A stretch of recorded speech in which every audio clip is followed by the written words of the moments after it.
Hey guys, how are you? Cool. What's this nail polish? You got crazy nail polish? Can you make a fist?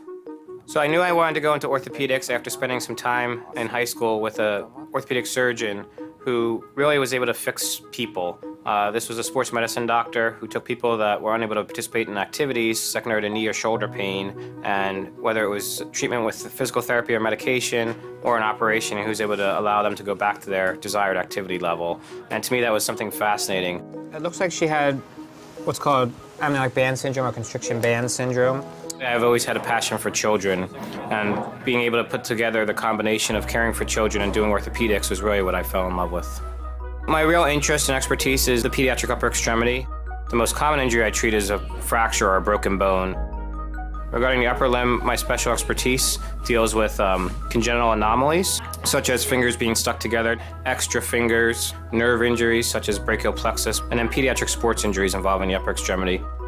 So I get excited when I can help someone in particular, whether it be a routine fracture and they come out fine. Lots of children will give hugs, as will parents, and to me that really makes the day. It becomes something that was just a little bump in the road. To me, is really the best part of my job, because you take a child who can't do something, they have a broken bone, they're in pain, and you fix it, and 3 weeks, 6 weeks later, they go back to living their life normally, and it seems like it was nothing, and that's really the goal of medicine. Good to go, buddy.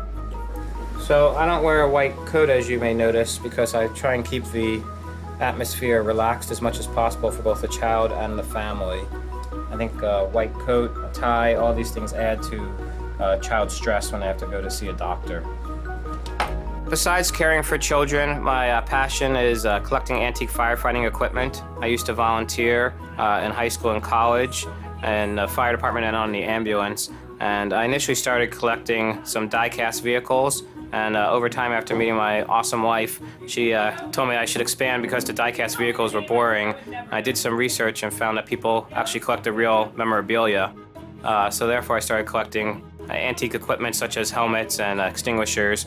And over time, it's gotten bigger and bigger, and I now have multiple motorized actual fire trucks that we drive around in with my children and put into some parades. A lot of my patients, yeah, especially kids that come in and have fire trucks on and on their t-shirts and things like that. I'm like, oh, that's cool. I'm like, do you want to see my truck? And I have some pictures on my phone, so I usually whip up my phone and start showing them some pictures of my trucks. And they're like, that's cool. So when you have a child's hand who has a limb difference, what we care about most and what I care about most is the child's function for their hands and their limbs. And then secondarily, we want it to look as normal as possible, whatever that word normal means, because we're all different. All of us has different size fingers and different size thumbs. And with the fire trucks, it's a similar analogy in that some people might like yellow fire trucks, for example, or blue fire trucks. I personally like red fire trucks. But again, beauty is in the eye of the beholder with the trucks as well. They may start out as something rusty, but for me it's a passion, it's a joy, it's a matter of the fun. This is great. This is why I love doing these kids. They'll heal that break, no problem. 6 months from now, never even know what happened. It's the best job in the world.